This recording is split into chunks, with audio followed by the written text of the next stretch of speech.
Here's where it all begins, at the Caltrans maintenance facility at Kingvale, California, home of the Sierra Snowfighters. The garage where all the equipment is stored is about 600 feet long, and it'll hold around 90 pieces of equipment, blowers, graders, sanders, and everything they have. In the cookhouse, fixing outrageous meals for all the Caltrans workers and the pusher truck drivers, is Fran and Linda, two outstanding cooks. Here's a picture of 72 CF cab over engine, 425 horsepower, 13-speed Fuller transmission. And we have 72 Roadway, my personal favorite, only 300 horsepower with a 9-speed box, but boy can that sucker push. Now, after CF Motor Freight went broke, Conway Western Express bought the rig, repainted it, and now operates it as 72 Conway. Now, this is your dad standing in front of 72 Roadway on I-80 at Carpenter Flat while the road was shut down for a major blizzard. As you can see, there's lots of snow.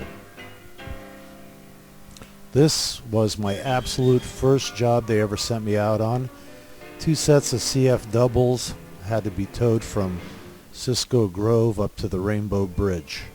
I took them one at a time.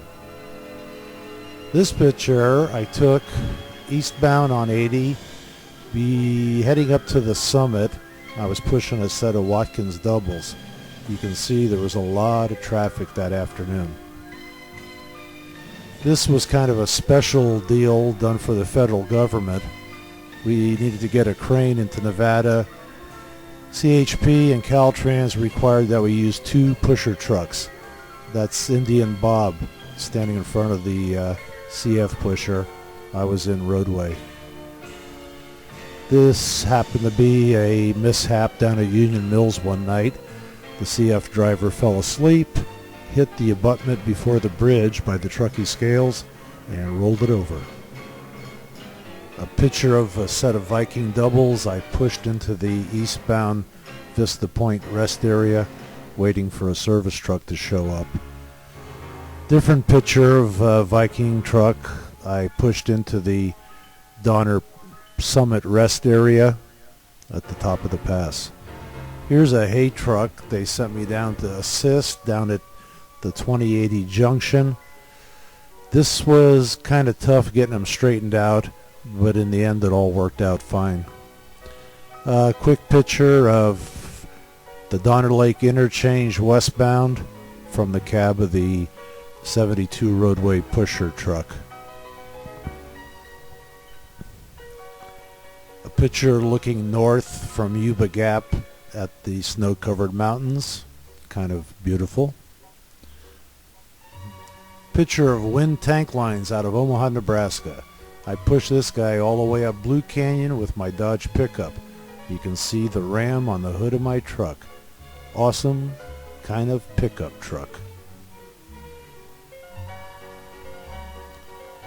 This is just the typical crap that happens every time there's a blizzard.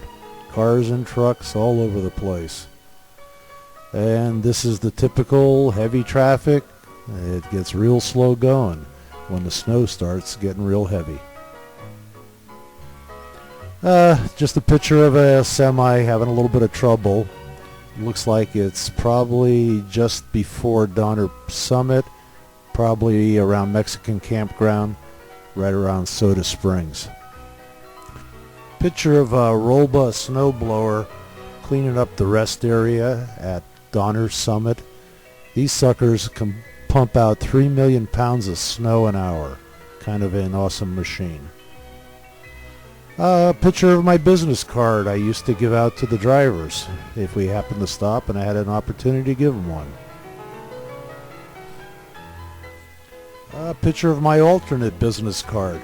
I could never make up my mind which one I wanted to use, so I made 2 different kinds. Here's a nice picture of old US 40 after it's been plowed clean. after the snowstorm. Now this picture requires a little bit of explanation. I have a molasses tanker, a truck and trailer in the back, hooked up to a 25-foot tow chain. I have got a set of Gordon doubles in the front. Both trucks probably loaded out to their 80,000 pound maximum weight. We're on Kingvale grade. I'm out there with the two drivers giving them instructions on how we're going to accomplish this feat of getting both of them to the top of Donner Pass without killing anybody. This particular push was kind of my claim to fame. The picture was featured in 2 national truck driving magazines and the California Trucking Association's monthly newsletter. This was the only time in the history of the pusher truck program that one pusher truck took 2 semis together as a unit and accomplished the push without any problems. After I finished this particular push and got back to the barn at Caltrans, the workers there decided to give me a nickname, and it was 2 at a time Martino, and it hung on till 2001 when I had to leave the program because my back was trashed. That's it. That's the end of my little pictorial. That's where your father spent all those years when he should have been at home.